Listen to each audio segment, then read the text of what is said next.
Who are the Drow? What is their role in Faerun, and how did they come to be? And if the Drow are so evil, then why are they so beloved?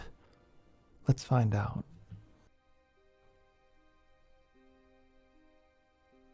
The Drow's origin lie in the ancient elven nation of Ilithir, a realm in southern Faerun that thrived before the Crown Wars. Unlike their kin, the Golden Sun Elves, the Wild Wood Elves, or the ethereal Star Elves, the Ilithiri built a civilization of dark splendor. Their cities marked by obsidian spires and arcane might. They worshipped a pantheon of gods, including Ganondorf and Faerun. Their temples grand but not yet dominated by Loth. Their skin was dark, a trait of their southern roots, and their culture rivaled the northern elven powers in ambition and craft. The Crown Wars shattered this era. The first Crown War erupted as Ari Vandar's Sun Elves sought dominion over all elven kind. By the Second Crown War, the Ilithiri turned to dark powers, embracing Loth, the Spider Queen, who offered victory through chaos. They summoned demons, their armies burning forests, leaving ash where rivals stood. This betrayal escalated the wars. Their once kin, now foes, the land scarred by centuries of strife. Corellin Lorethian, leader of the Seldarine, judged them at the Fourth Crown War's end. The Ilithiri's bond with Loth, sealed by demonic pacts and kinslaying, drew divine wrath. The Seldarine cursed them. Banished to the Underdark, they fled beneath Faerun, their surface realm abandoned, their name twisted to Drow, an elven term for traitors. The Underdark became their forge, its caverns lightless, choked with fungal haze. It tested their will. They adapted, senses sharpening, infravision pierced the gloom.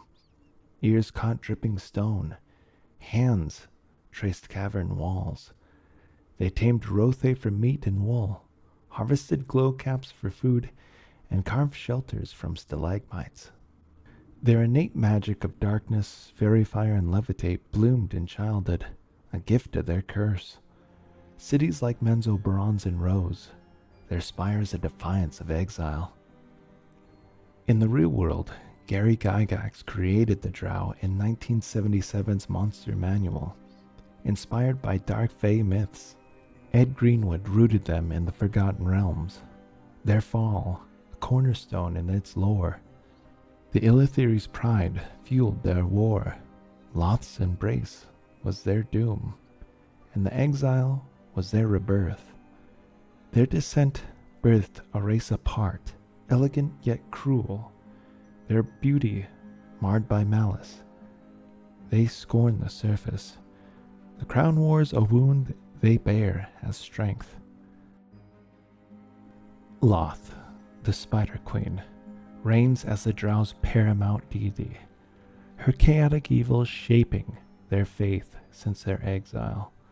Her temples dominate cities like Menzo Bronzen, carved into spider shapes with obsidian walls and silver-threaded veins. Rituals centered on sacrifice, slaves or disgraced Drow offered on altars swarming with spiders, their blood a tribute to her power. Spiders of all kinds are sacred, their webs strung across sanctuaries as omens. Her doctrine exalts strength through treachery. Priestesses enforce it with trials. Failures transformed into driders via venomous bites.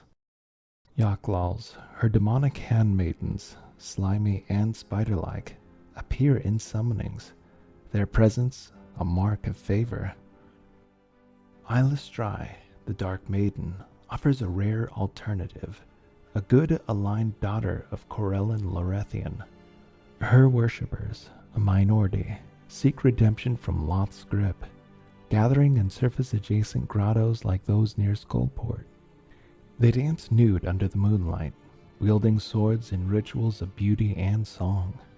The Promenade of the Dark Maiden, founded near Waterdeep, before 1372, stands as their stronghold, its lunar carvings a beacon.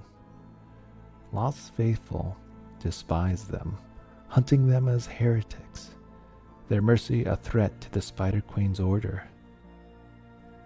Faerun, the masked lord, appeals to males seeking power beyond the matriarchal chains. His secretive cult thrives in cities like Cholson.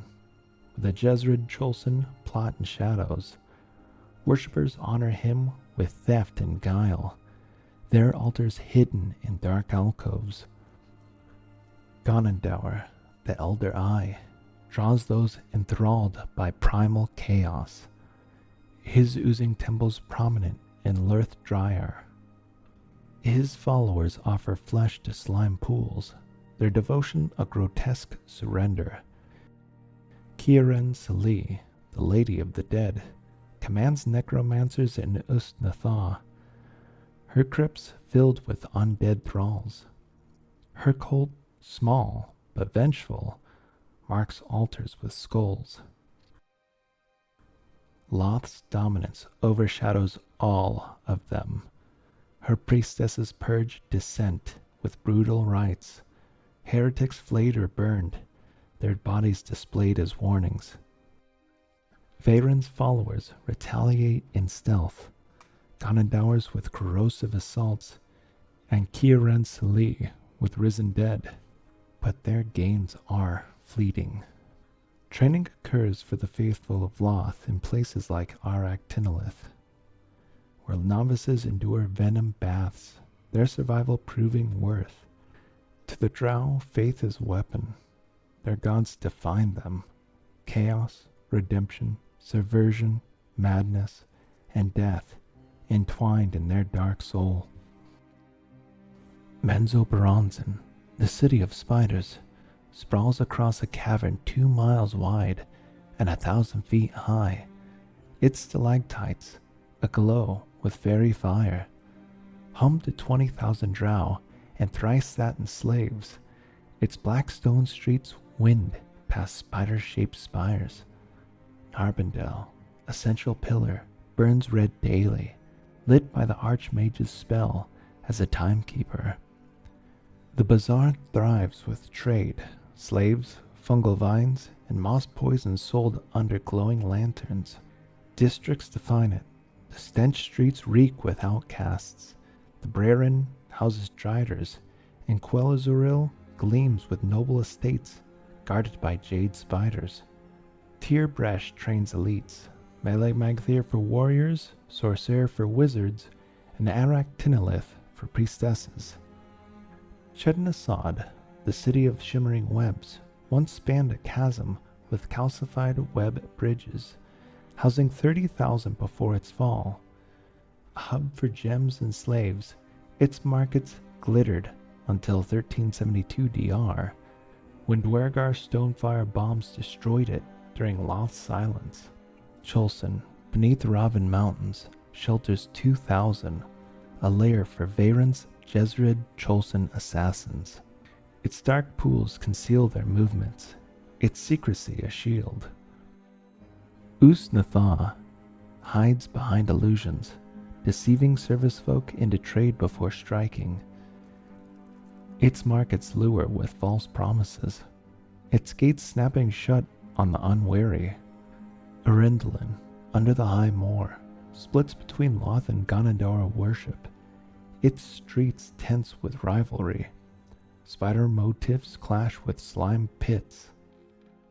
Lurth Dryar, beneath the Shar, sprawls with 100,000 in decay, its Ganondorf temples oozing after Loth's faithful left. Shamath, under the far hills, hosts thousands of wizards, its towers lit by fungal lamps, crafting magical goods over divine rule. Architecture reflects survival, stalagmites hollowed into homes, bridges spanning abysses, fungal groves sustaining life. Glow caps light paths, their bioluminescence vital. Traps guard wealth, spikes spring from floors, glyphs burn intruders. Menzoberranzan's grandeur contrasts Lurth Dryar's decay. These cities pulse with Drow will. They're fortresses of ambition. They're stones of canvas of their dark legacy. Drow society hinges on a matriarchy, with females ruling as Loth's chosen. Their authority all-encompassing. Males serve as warriors, craftsmen, or wizards, valued for skill but barred from true power. Priestesses enforce this order, their divine connection to Loth making them arbiters of law and fate. Matron mothers lead noble houses, their thrones secured by guile and viciousness. Succession often comes through assassination, daughters slaying mothers with poison or blade. Trust is scarce. Siblings and allies plot ceaselessly. Ambition outweighs kinship. Noble houses form the societal core, each a fortress of power and intrigue. In Menzoberranzan, House Baenre dominates, its compounds sprawling with jade spider guardians. Its wealth flows from slave labor and mines, its matron commanding the city's ruling council. House Barrison del Armgo excels in martial skill, its warriors trained in cavern dojos. House Solaran masters arcane arts, crafting enchanted items in forges. Lesser houses like Fey Branch and Miserum jockey for rank, their alliance is fragile. An astral projection. It is just like a Devere to avoid facing danger in the flesh. They always were a family of cowards.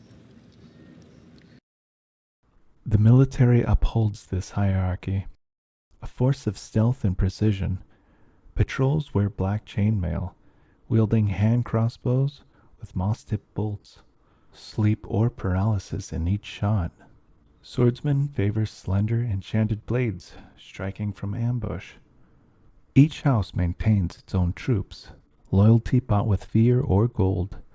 Their sigils, spiders, webs, emblazoned on gear. They guard against rival houses and Underdark threats, their vigilance unrelenting. Commoners live beneath this elite, their existence a grind of unity. Artisans forge weapons, their hammers ringing in workshops. Brewers craft fungal liquor, and merchants hawk their wares in overcrowded bazaars. Slaves outnumbering Drow in cities like Menzoberranzan perform grueling tasks, mining ore or tending Rothe. Ambition drives all tiers of society, a relentless push for status. A warrior might rise by killing a superior, his blood earning a noble's nod. A merchant could gain favor with shrewd deals, though houses claim the best. Power remains with priestesses and nobles, a ceiling few ever breach. Males and commoners claw upward, but rarely rule. This all breeds paranoia and brilliance. Every act a calculated risk. Every gain a target for envy. This society is a spider in its web. Matrons is its center. Houses is its strands. The military its teeth. Commoners and slaves its prey. It thrives on cunning, its order a dark mirror of their faith. The Drow regard outsiders with contempt, their interactions driven by predation and mistrust. Surface races, humans of Waterdeep, elves of the High Forest, dwarves of Mithril Hall, face their raids, launched under cover of darkness. Warriors in Powafwe cloaks slip past the guards, firing their hand crossbows to silence watchmen. Their homes are torched, and the survivors are chained. Villages near the Sword Coast often almost vanish overnight. Loot, gold, weapons, livestock feeds the Underdark's hunger. Slavery is their lifeblood, outnumbering the Drow in cities like Menzoberranzan. Goblins mine tunnels, their small frames suited to tight shafts. Orcs haul stone or fight in pits, their strength a spectacle for nobles. Deep gnomes, crafting fine goods, their skills are exploited. Human labor in fungal fields, harvesting low caps under whips. Dwergar, grey dwarves, trade steel, axes, and armor, until Drow's treachery turns partners into captives. Slaves are branded, their lives fuel for Drow's wealth. Alliances are rare and brittle. Mind flayers barter psionic lore in neutral caves, but talks end in ambushes. Drow dread their mental domination. Surface merchants near Usnathaw deal for silk or gems, lured by profit, only to vanish in chains. Beneath Drow cities, ties falter. Shamath trades scrolls with Erendilin, but rivalry poisons every exchange. Trust is the luxury they spurn, their isolation deliberate. Underdark neighbors fare no better. Aboleths, ancient and alien, lurk in sunken lakes. Drow avoid their psychic reach, striking with only overwhelming force. Darrow, mad dwarves, offer chaos, their warrens ignored or cold when they encroach. Beholders hover above, their eye raise a threat Drow avoid unless odds favor them. All are prey or obstacles. This disdain shapes their world. Surface folk, elves weaving wards, dwarves fortifying halls, curses their raids. But Drow revel in the fear. Slaves sustain their cities, their labor building spires, their blood staining arenas. Failed alliances teach caution. Trade, when forced, is a trap. Shamath's wizards sell enchanted goods to Dwergar, prices steep, and deliveries laced with sabotage. Usnathaw's markets offer poisoned wine. Buyers collapse mid-haggle. The Drow take, rarely give, their hands grasping and their hearts cold. The Drow speak a language rooted in their elven heritage.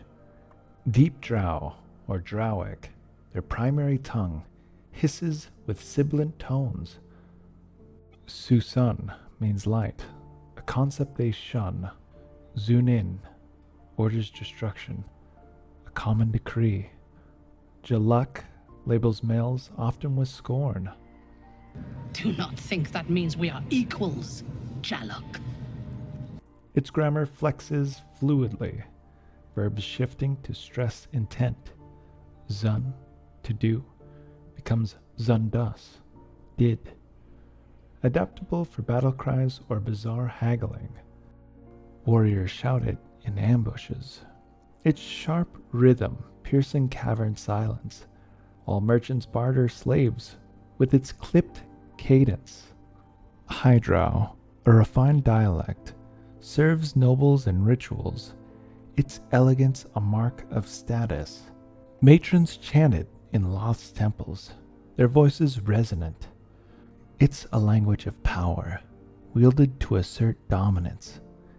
Its precision, a noble's armor. Drow Sign Language, a silent code, boasts over 1,000 gestures. Scouts use it to coordinate across tunnels, unseen by prey. Priestesses weave it in rites, hands flickering to invoke Loth. Her motion swift, warriors signal retreats or traps. Fingers tracing plans in dim light. Its silence ensuring survival where sound betrays. Patrols rely on it, their attacks precise, their presence a whisper. Runes etch their world, a visual shorthand for all. Artisans inscribe them on armor, infusing intent into steel, their strikes a ritual. Children learn them first, tracing shapes into dust, their meaning instinct before speech. Each form serves distinct roles. Drowic unite the masses, High Drow crowns the elite, signs cloak their guile. Runes map their lives. Now let's talk about some famous Drow, and at the top of that list, we have one name, Drizzt Do'Urden.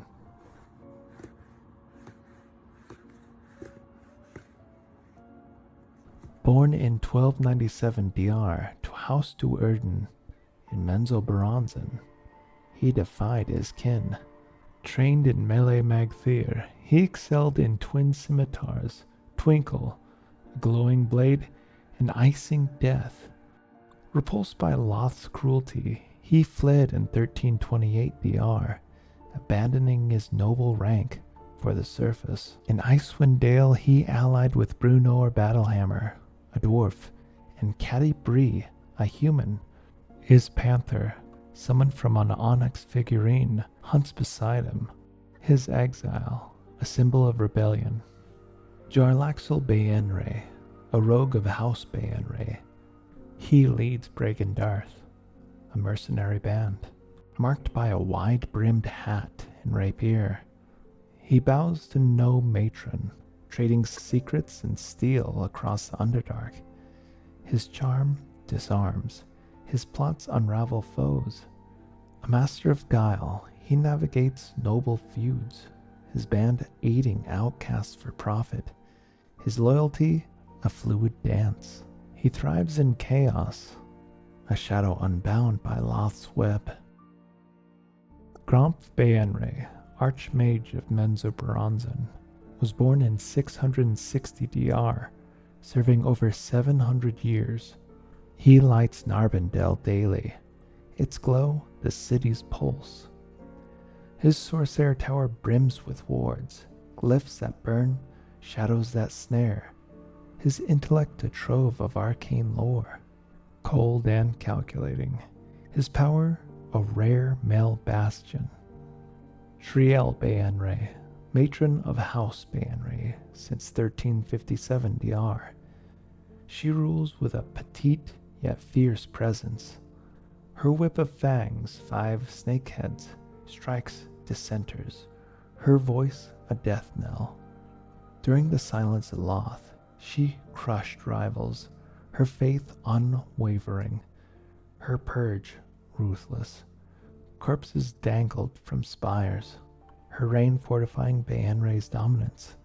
These legends, Drizzt's defiance, Jarlaxle's cunning, Gromp's sorcery, Triel's tyranny, embody the Drow soul, their lives a dark mirror of their people.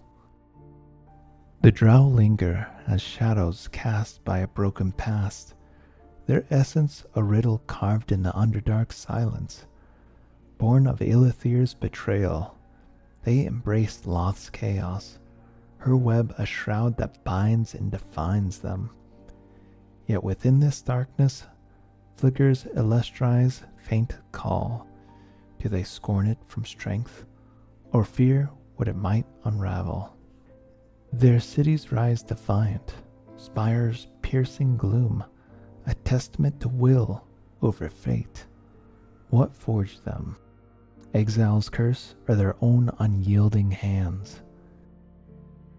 Menzoberranzan thrives on blood and guile, its matrons weaving power from treachery. Slaves' chains ring beneath, a dirge for the conquered, while raiders etch scorn into the surface world. History tempers them, Loth's silence, wars, quakes, each scar a silent question. Is survival triumph, or merely the absence of surrender? Drizzt strides apart, Jarlaxle dances free, yet most remain ensnared. Do they choose this web, or does it choose them? Their beauty twists into malice, a dark elegance that beguiles and destroys. In their depths, where the light dies, they endure, not as heroes, but as echoes, with their legacy whispers in stone.